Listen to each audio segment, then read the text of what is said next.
Então, agora a gente vai falar sobre sociabilização. E eu vou pedir para a Paty iniciar um conceito geral, né, do ponto de vista canino, tá, gente? Dentro do universo canino já. Tá legal. Então vamos lá. O que é a sociabilização? Sociabilização é tornar o animal, né, aqui no caso o cãozinho,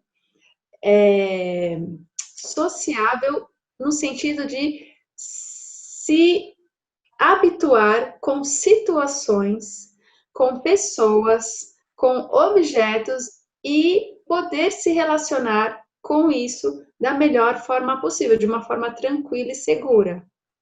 Isso que é a sociabilização.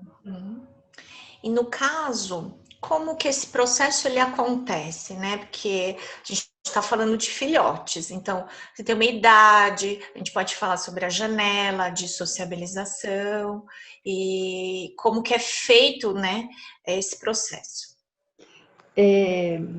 Primeiro de tudo, é importante ter em mente que tanto a educação quanto a sociabilização, ela vai acontecer durante a vida toda. Durante a vida toda a gente vai ter novidades, novas situações, conhecer novas pessoas, novos lugares, novos objetos. Eu não vou conseguir apresentar tudo que o filhote vai ter contato durante toda a vida dele, inclusive a vida adulta, de uma vez, enquanto ele é filhote. Mas quanto mais ele aprender que a aproximação de pessoas diferentes, que objetos desconhecidos, que situações novas são seguras e tranquilas, ele vai conseguir levar isso para a vida toda, né? Então, essa é uma grande importância da sociabilização. Um filhote, ele começa a sociabilizar com a família dele. Assim que ele nasce, ele já começa né, essa sociabilização. Mas tem um período muito importante que aqui, cognitivamente, ele vai estar aberto, mais aberto para essas novas experiências. E é um período curto, por isso é importante que a gente saiba e possa agir nesse período, que é o período especial. Né? A gente fala que abriu uma janelinha e depois essa janelinha fecha, que é entre a 7ª e a 12ª semana, desculpa. Então, entre 7 e 12 semanas é esse período crítico, a gente pode chamar assim, que é o momento ideal para sociabilizar e coincide com um momento que é um período importante, que é o período do medo. Sim. Aí a gente fala, gente, como é que eu vou sociabilizar meu filhote junto com o momento em que ele vai ter um medo muito grande e, de certa forma, um pouco exagerado das coisas. Mas isso é tudo biológico, tá, gente? Isso a natureza fez assim, porque precisa ser assim para a segurança dele também, tá? Você quer falar, Sam? Não era mais isso da janelinha mesmo, que ela é super curta e que a gente tem que aproveitar ao máximo e acaba passando e os tutores nem imaginam a importância, né, dessa fase. Exatamente. Então, assim, só para contextualizar rapidinho o que acontece na natureza, né? Até a 7ª semana, a mãe está muito presente ali no dia a dia com os filhotes. Então, tudo o que eles têm acesso, a mãe, ela está controlando, né? Ela permite o acesso dos filhotes, aquelas situações, aqueles outros elementos. Então, até a 7ª semana, tudo que eles têm acesso, ok, a mãe cuidou, a mãe selecionou, mais ou menos, né? Isso pode, isso não pode. A partir da 7ª semana, o filhote começa a explorar mais o mundo sozinho.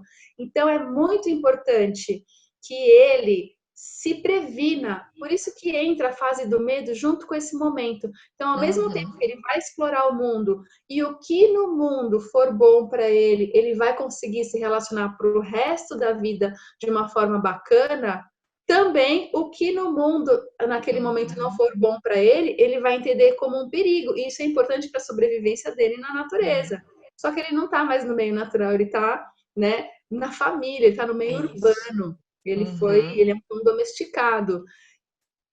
Só que O cérebro dele não sabe disso. Uhum. Então a gente precisa ajudá-lo, né? Então, Uhum. tudo que eu quiser apresentar para esse cão entre esse período, entre a 7ª e a 12ª semana, que é o período de socialização, e entre a 8ª e a 11ª semana, né, que é uma semaninha, né, antes, depois que começa a socialização, esse período importante, e uma semaninha antes que acabe, que é esse período do medo, eu preciso apresentar tudo de forma gradual, controlada e bacana. Ai, Patrícia, eu não consigo controlar o estímulo externo. Ok, então você vai controlar e vai oferecer situações agradáveis e prazerosas para o seu cão, para ele fazer associações com essa situação boa na Positiva. vida dele, junto com esse estímulo externo que a gente não tem controle às vezes. Mas o ideal é que a gente consiga controlar o estímulo externo. Então eu não vou pegar esse cachorrinho bebê e vou levar numa praça, mesmo porque tem a questão vacinal, né? É. Tem a questão da imunização aí que a doutora Sandra vai poder Eu falar também. vou, eu vou deixar essa parte por último, mas aí a gente dá sequência, porque realmente elas entram em choque, né? Aí o veterinário fala assim: não pode sair, não pode tomar banho em pet, não pode um monte de coisa. Isso é do ponto de vista veterinário, mas infelizmente coincide com essa fase da janela, né? Então entra em choque, são situações que se tornam, Conflitam. assim, às vezes, Tem um, conflituosas. Mas a gente vai exatamente. falar hoje do ponto de vista comportamental, dessa importância, então, o que a gente pode fazer no nosso dia a dia. Não é porque, ele não pode sair para passear, mas o que a gente pode fazer no dia a dia para ajudar esse cãozinho a atingir um nível muito bom de sociabilização dessa fase. Não vou levar esse cachorrinho na praça, né, para passear, mesmo porque ele não tomou todas as vacinas. O que eu posso fazer enquanto tutor? Eu vou passear com esse cachorrinho? Vou, no colo, porque aí eu não Uhum. coloco em risco, né, a saúde do cachorrinho.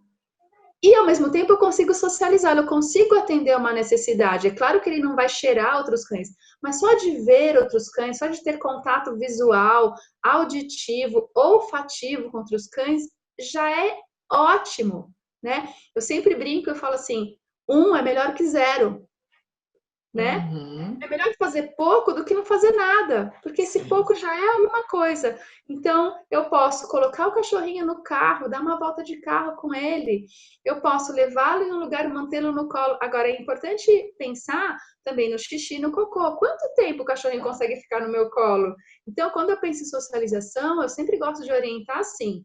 Terminou de fazer o xixi? Tá com a bexiga vazia? Fez cocô, fez xixi? Pega o cachorrinho, dá uma volta no quarteirão, sempre com bolinhas de ração, né? Por quê? Porque se passar um carro, o ideal é que não passe. Eu volto com ele no quarteirão, que seja tranquilo, né? Eu preciso me programar para isso, não é sair também, vou sair, vou dar uma volta. Não, que lugar é mais tranquilo?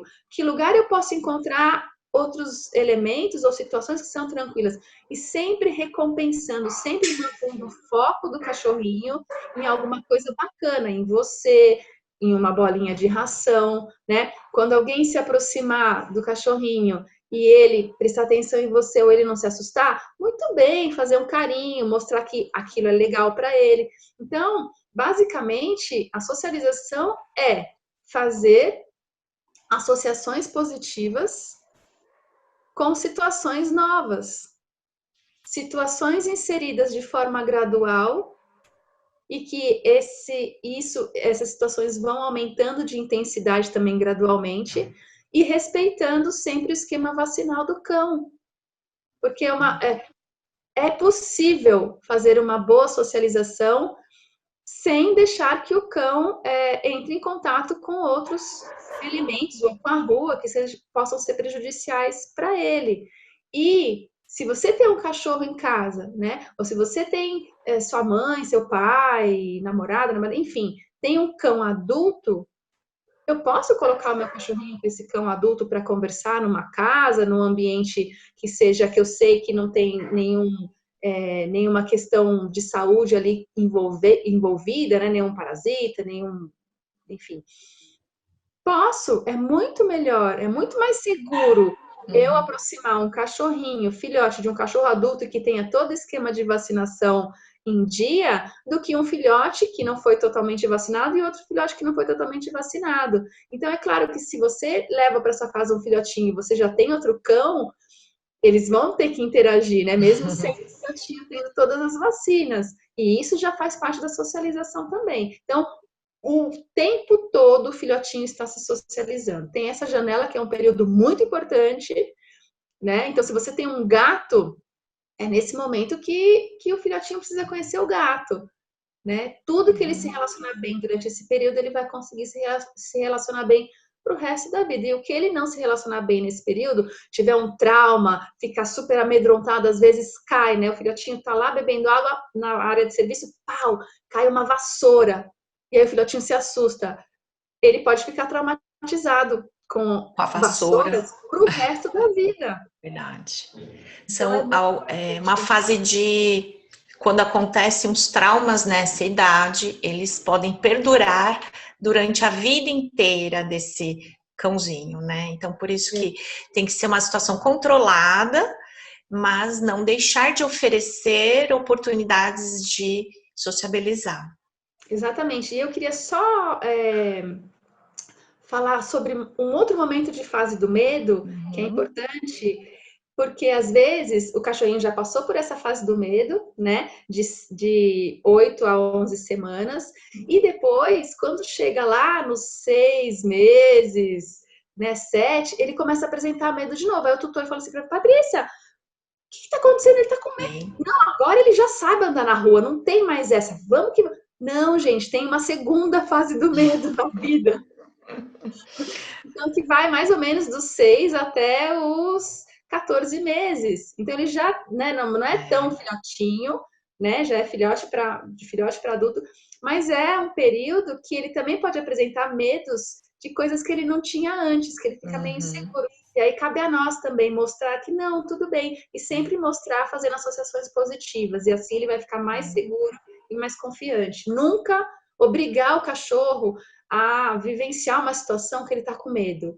Nunca fazer uma exposição, né? Em psicologia tem aquela exposição, não, vamos fazer. Ele tem medo de trovão, vamos colocar dentro de uma caixa, um monte de medo, barulho, fogos, trovão. Não, gente, por favor. Não. Porque isso pode traumatizar muito mais. E aí, a confiança que seu cachorro tinha em você pode ser muito prejudicada. Eu acho que essa segunda fase do medo, ela tem uma explicação, né? Porque é uma fase que ele já está separado do grupo, né? Da primeira infância ali. Então ele está na natureza às vezes por si só, né? Então ele acaba tendo o medo como uma ferramenta de sobrevivência mais apurada. Então ele consegue identificar situações e ele consegue, ele tem que lidar de forma que esse medo seja um gatilho para que ele tenha determinadas reações. Se ele tem que fugir, se ele tem que correr, se ele tem que atacar, né? Então, talvez seja ali uma fase mais específica para a sobrevivência mesmo. Sim, isso que você falou, Sandra, é muito legal, porque a gente precisa entender que todo comportamento que o cão apresenta tem a ver com a seleção natural e com a perpetuação da espécie. Então, se ele apresenta um comportamento, para a gente pode ser antinatural, porque a gente não conhece, não é cachorro, mas para ele é natural. Tem um motivo pelo qual a natureza faz com que ele apresente ainda aquele comportamento. E como eu disse, o instinto dele não sabe que ele mora na cidade ou que ele mora no campo, que ele não sabe, ele está trabalhando, né, para sobrevivência. Todo comportamento, né, tem a evolução aí é sábia, né? A natureza é sábia, tem um porquê. Então, pessoal, um cão bem socializado, ele vai ter uma tendência maior a ser um cão equilibrado, porque ele não vai ficar com medo de coisas infundadas, né? Então, a aproximação de alguém de uma forma diferente, mas que não cause um prejuízo, muito provavelmente ele vai lidar com isso de uma forma ok, amena, né? Um cão bem socializado tem menos problemas de agressividade, de ansiedade, porque ele sabe lidar melhor com aquelas situações, ele sabe o que esperar, ele sabe, inclusive, como agir, né? Ele vai ponderar, ele não vai logo atacar. Claro que se for uma situação de perigo iminente, né? Esperamos que ele se manifeste. Eu também, de alguma forma, ou correr, né? Daí eu tô Nossa. falando ser agressivo, Uhum. ou correr, né? Ou congelar, ou se submeter, ou se for o caso, latir para afastar aquilo que causa medo. Mas Uhum. um cão mal socializado, ele é inseguro, ele tem medos que muitas vezes infundados. E aí a probabilidade dele apresentar uma agressividade, porque ele não sabe lidar com aquela situação, é maior do que de um cão bem socializado. Então, socialização é top de Uhum. linha. Então, tá bom. Agora chegou uma parte que é sobre o adestramento, que é uma ferramenta fundamental, tem que fazer parte, né? Só que às vezes as pessoas elas só conseguem ter acesso aos comandos e os fundamentos do comando quando teve contato com o adestrador, né?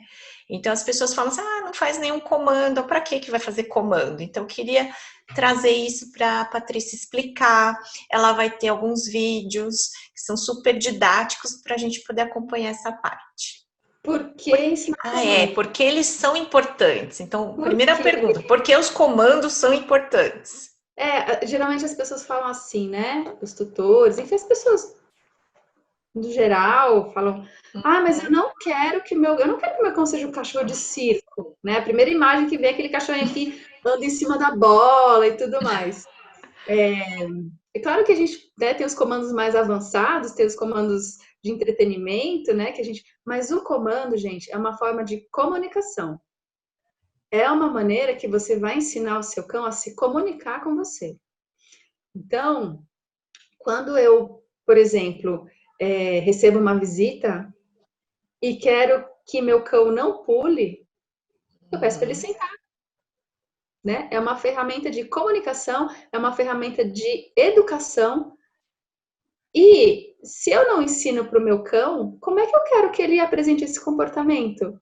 Se eu não sei alguma coisa, como é que eu vou poder fazer? Né? Então, os comandos são uma ferramenta de comunicação, são uma ferramenta para a educação, são uma forma de estreitar a relação entre o tutor e o cão.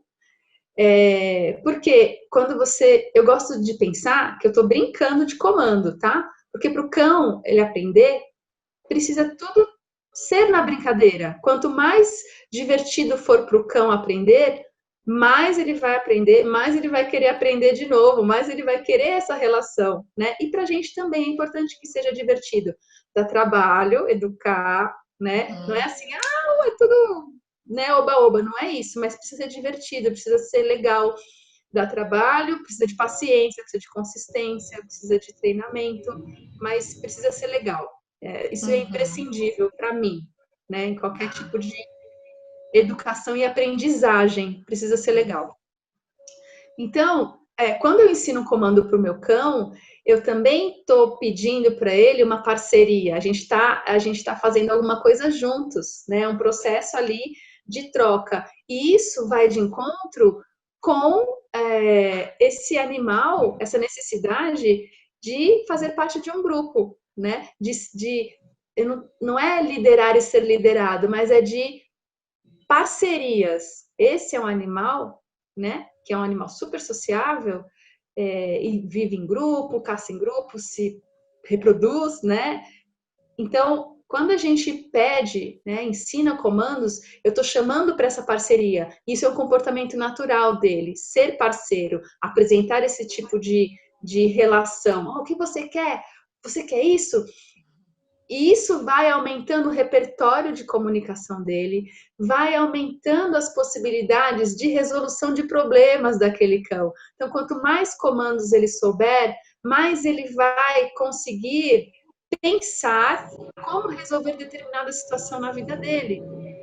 Isso eu também estimulo Dessa forma, eu também estimulo a autonomia desse cão, eu também estimulo a cognição, eu também estimulo a independência. Por mais que essa troca seja, né, dependente, eu peço um comando, ele responde, eu vou aumentando o leque dele de habilidades. E isso tudo só traz benefício para ele e para o tutor, né? O tutor Sim. quer ver o cão feliz, fica feliz quando ele está feliz, e quando ele apresenta comportamentos adequados, o tutor também fica feliz. É tudo uma troca, assim. Aí vira Uhum. um ciclo vicioso de coisas felizes e boas.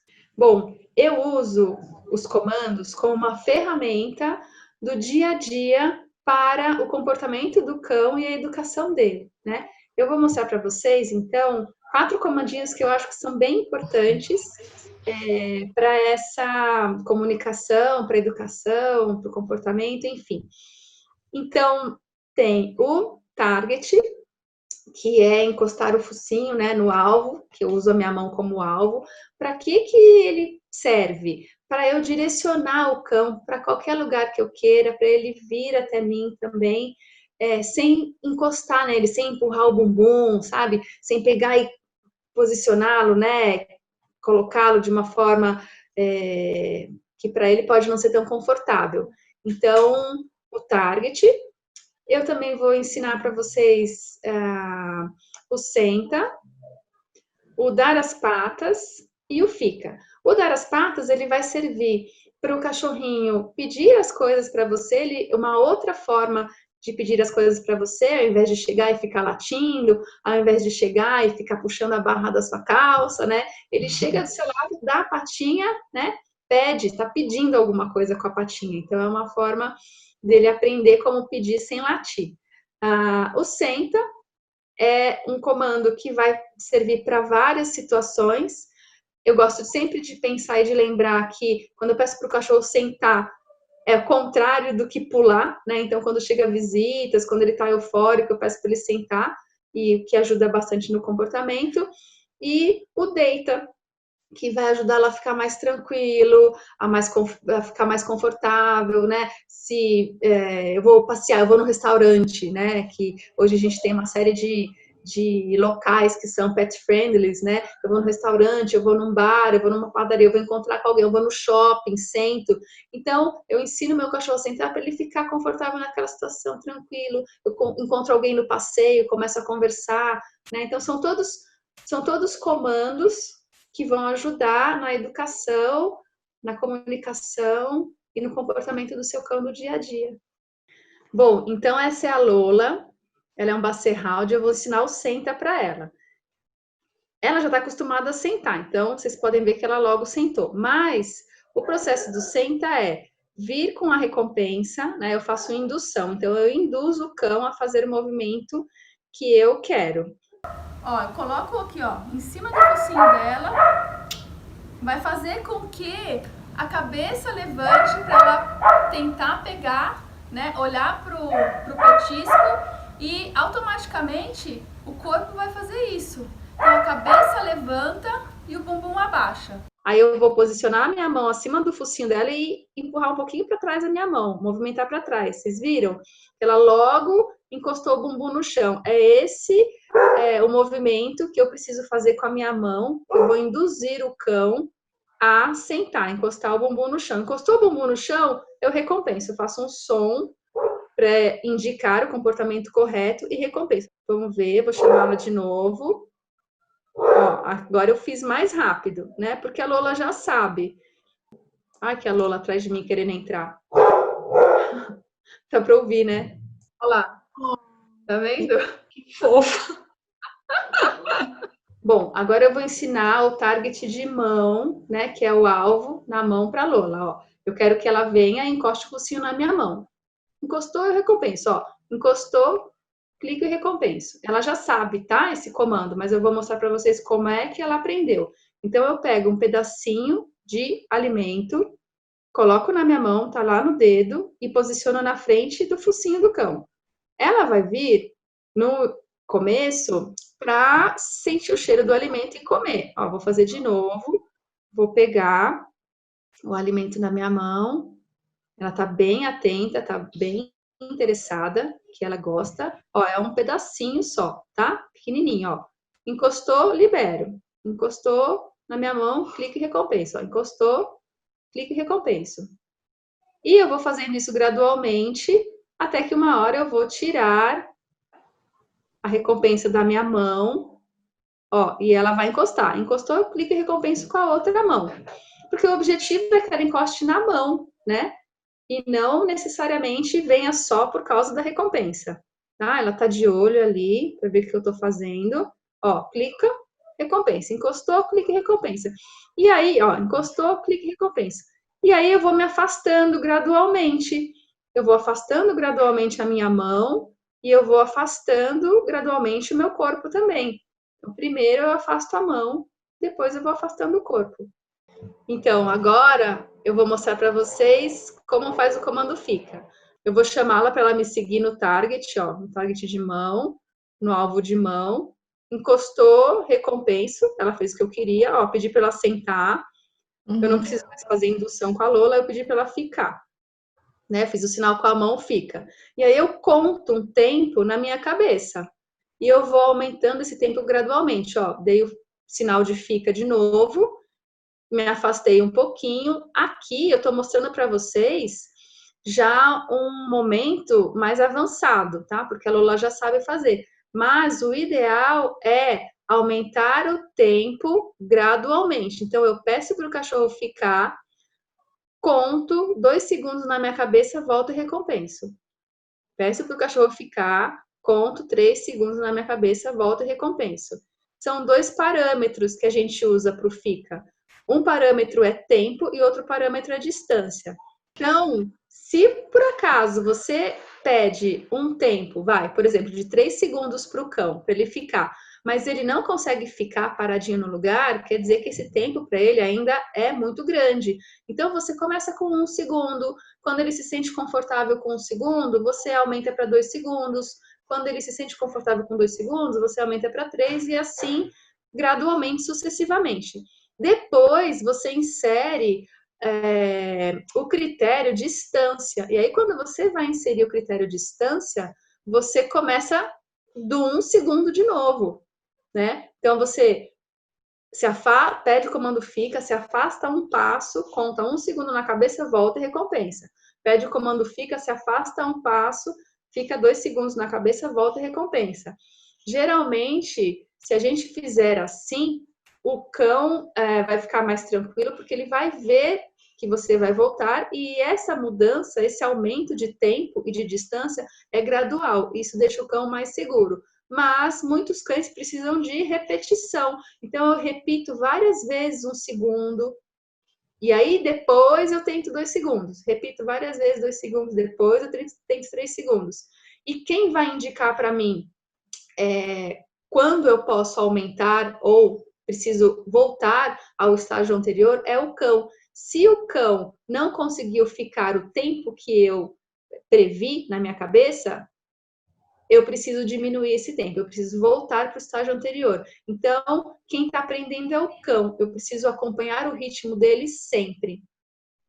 Agora eu vou mostrar para vocês como dar as patas com o Zeca. Esse aqui é o Zeca, é um sem raça definida. Já mostrei com a minha mão aberta, ele já deu a pata. Então, como é que eu faço? Olha, ele já está dando. Então, se eu quero a pata esquerda, eu vou com a minha mão para o lado direito, próximo ao cotovelinho, na frente, assim, na parte da frente do cão, mas na altura mais ou menos do ombro ou do cotovelo.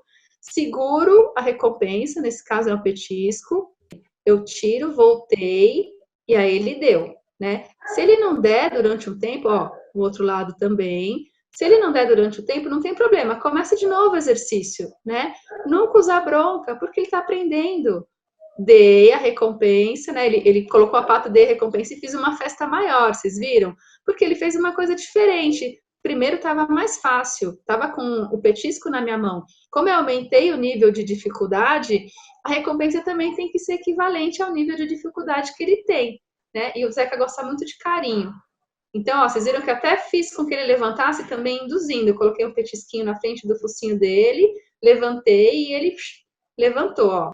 E aí, conforme ele vai acertando, eu também tiro o petisco da minha mão, né? Gradualmente, até que eu não precise mais usar o petisco para pedir o comando.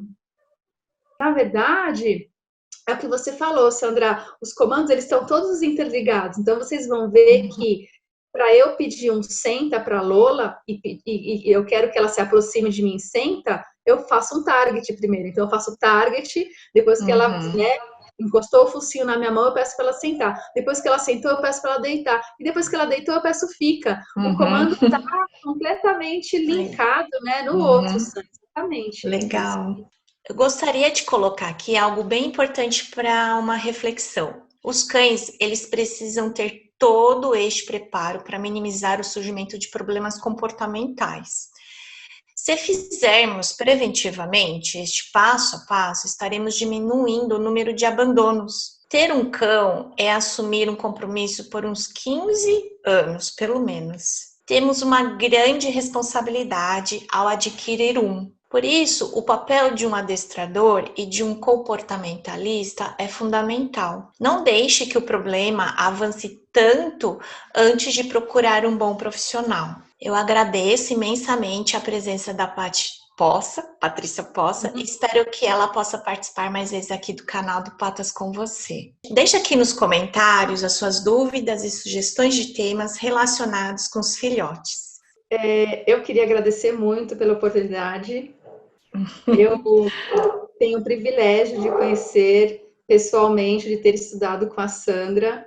Ela é uma pessoa incrível, além de ser um profissional muito qualificado. E eu também espero que eu possa participar de outras conversas que são tão importantes, enriquecedoras e esclarecedoras a respeito do comportamento de cães. E tudo isso para que a gente possa conviver mais tempo com eles próximos de nós e de uma forma boa, bacana, respeitosa e saudável.